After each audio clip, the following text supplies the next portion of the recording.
عليكم حبيباتي. اليوم فيديو جديد غادي يعجبكم ان شاء الله. هنا كنت بغيت ننظف الثلاجه، قلت قبل ما ننظف الثلاجه غادي نبدا بواحد بالدلاح كما تشوفوا هنايا. غادي ندير معكم واحد الكوفيسير كما شفتوا في الاول، وجبت درت الدلاح ديالي يطيب. عاد مشيت نظم الثلاجه كما غادي تشوفوها هنا في الصوره. غادي نخلي لكم كيفاش نظمت الثلاجه، ونخلي لكم الرابط ان شاء الله تحت في صندوق الوصف.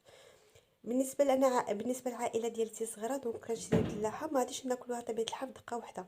واش كنت نبغي نقطعوا القيس الدلاح اللي كناكلو، انا كنت نقطع شي حاجه كنحطو مكعبات، راه كنحتفظ به مده في الثلاجه سيمانه ما كيوقع له حتى شي حاجه، عاد كنقدر نستعملو. ولكن النصيحه اللي نقدمها لكم، ماشي غادي ناكلو الدلاح نعضوه بسناننا عاد نحتفظوا به، لا، كنقطعوه بالسكين كما كتشوفوا، وغادي نحيد له فقط داك القشره اللي برا الخضره، ولو غيس غادي نستعملوه في الكوفيتير، ما نضيعو حتى شي حاجه. كما غتشوفوا اما غادي نستعملوا بحال هكا السكين، غادي نقطعوه في دقه واحده. يعني يستحسن نخليو شويه في البياض وشويه في الحمر هكا ديال الدلاح، ونحيد فقط داك القشره الفوقانيه الخضراء فقط. يعني ها نتوما كما تشوفوا القليل، ما نضيعو حتى شي حاجه. وهذا الكونفيتير فريمون كيجي غزال بزاف. نقدروا نستعملوه في لي طاق ديالنا، نقدروا نستعملوه في لي كابكيت ديالنا، عنده استعمالات فين ما بغيتو. ممكن ندهنوا به الخبيز لا بغيتو. غادي نحاول نقطعو هكا مكعبات صغارين.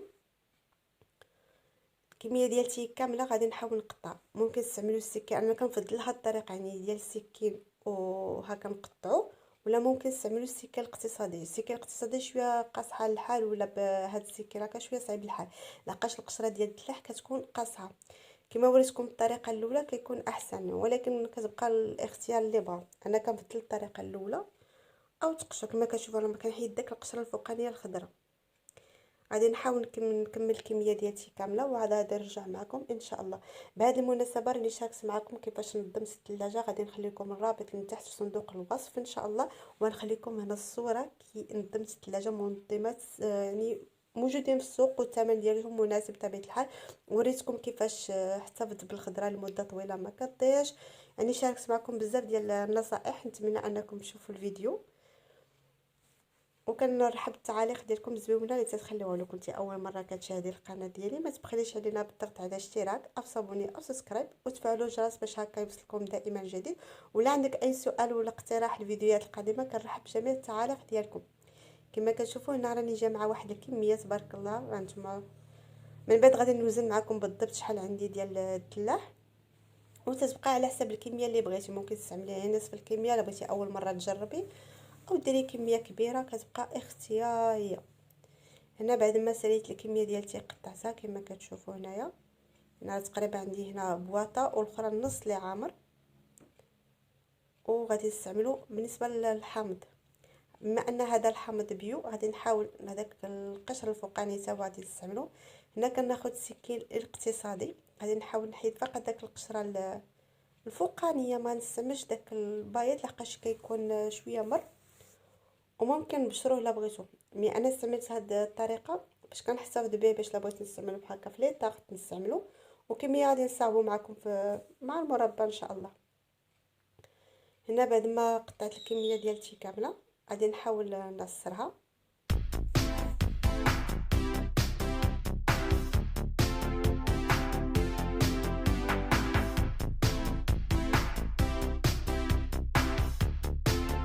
ممكن تعصروها كما درت انا اللي عندكم هكا الاله، ولا ممكن هي يدويا، ولا ممكن فقط ديري الفرشيطه وتكي على داك العصير كيخرج لك عصير الحامض. كيبقى اختياري يعني، اللي عندنا موجود كنقضيو به بطبيعه الحال. هنا غادي نستعمل في هذه الكميه ديال الدلاح. هنا تقريبا راه عندي شي كيلو وشي حاجه، من بعد نقول لكم بالضبط. هنا استعملت حامضه وحده كامله، يعني هي العصير ديالها. بالنسبه للدلاح هنا عندي غادي نشوفوا بالضبط شحال لا كونتيتي غادي تعطينا. بالنسبه للكوفيتير اون جينيرال، يعني الكميه ديال الفواكه اللي كنستعملوها نصف الكميه ديال السكر، يعني سنيده ولا سكر حبيبات. انا عندي تقريبا 1600 1600 وشي حاجه هكاك، تقريبا 1700 هكاك، ولا 1690 كانت على 1700 غرام. هنا كندير بالنسبه كنضيف عليها داك عصير الحامض، يعني يستحسن نصفيوه باش ما يهبطناش داك العظيمات ديالو او اللوب ديالو. هنا كنضيف لي زيست ديال السيترون ولا القشره اللي حيدتها معكم. بالنسبه لهاد الكميه ديالكم تقريبا عندي 1700 غرام ديال الدلاح. حنا غادي نضيف فقط شي، نشوفوا السكر نورمالمون خصها تكون نصف الكميه ديال السكر اللي استعملت 595 غرام. نورمالمون الا درت انا على حسب العبار اللي عندي خصني ندير 850 غرام، ولكن النصيحه اللي نقولها لكم حاولوا تنقصوا كاع السكر. يعني حتى لهاد الكميه راه جاتني شويه حلوه، ولكن ممكن نقصوا الا بغيتوا اكثر، يعني نديروا فقط 400 غرام يكون احسن. يعني لحقاش الدلاح تيكون حلو. ما عدا الا كان عندكم شويه الدلاح اللي تيكون مر ولا شي حاجه ممكن نديروا نصف كميه ديال السكر، ولكن كنصحكم جينات تنقصوا السكر بزاف باش كيجيكم زبون. هنا غادي نحرك فقط بالملعقه الخشبيه.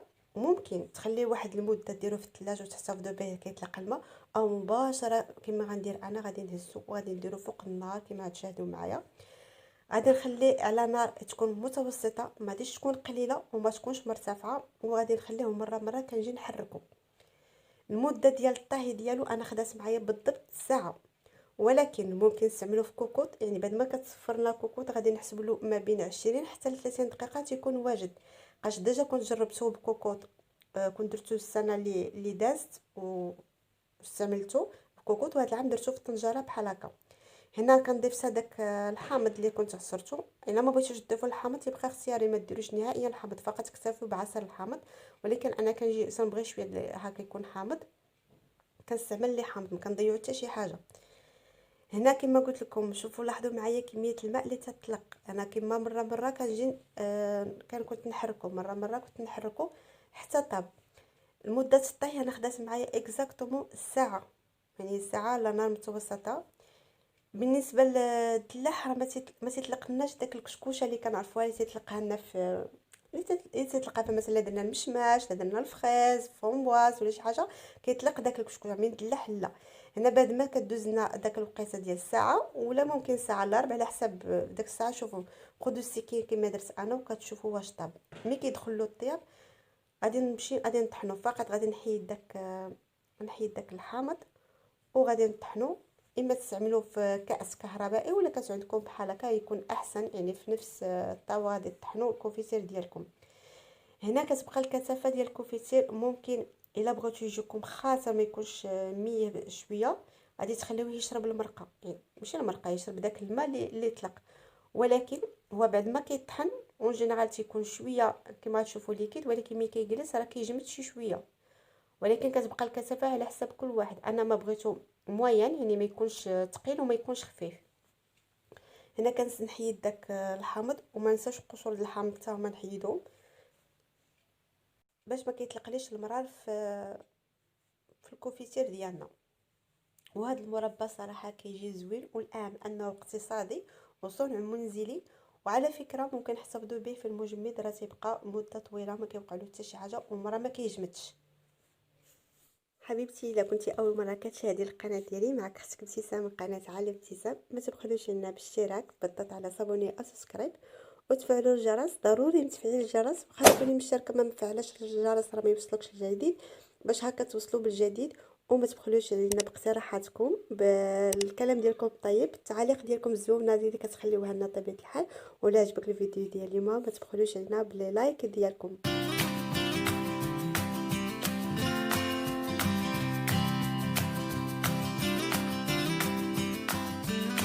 الكميه ديالتي كامله كما كتشاهدوا معايا. هنا كيجي زوين. هنا واحد لاستيس باش تعرفوا بان نجح معكم. كناخذوا واحد التبسيل واحد مده نص ساعه كنحتفظوا به في المجمد. كندير واحد الكميه المعلقه صغيره كما كتشوفوا. الا ما تحجرش ليا كنعرفوا بانه نجح معايا 100%. بالنسبه كما كتشوفوا انا ما تحجر حتى شي حاجه. وانتم كتحكموا في الكثافه كما بغيتوا في هذه الساعه. الا بغيتوا شويه خاصه ترجعوا فوق النار حتى تيشرب لكم داك الليكيد، وكتبقى اختياريه طبيعه الحال.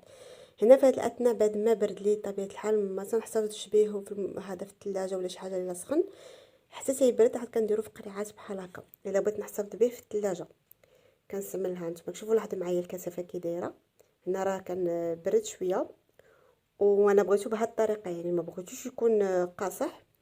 هانتوما انا كندهنوا به الخبز الا بغيتو كما بغيتو. انا صراحه بغيتو بهذه الكثافه، يعني ما جاريش وما قاصحش، يعني موين هكا. كندهنوا الخبز. انا كاقتراح الا بغيتي ديروا مع زبيده الزبيده والكونفيتير كيجي زوين. يحاولوا تنقصوا السكر كما قلت لكم في الاول ديال الفيديو، او ديروا لي طاغط بحال هكا. انا بغيت فقط نشارك معكم اقتراح. انا كانوا عندي لي طاغطوليت هادو في الثلاجه واجدين، كنت دايرهم فيهم باللوز معجونين ودرت فيهم هكا، وصراحه جاو زوينين.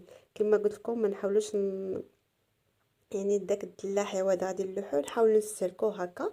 ولا بغيتو تحتفظوا به في المجمد ديروا في بلاستيك كما درت انا، وحاولوا تقسموه هكا على جوج باش ما كياخذلكمش ليسباس، واحتفظوا به في المجمد. نهار اللي كتبغي جبدي واحد الكميه اللي بغيتي واحتفظي بها في الثلاجه واستعمليها كيف ما بغيتي.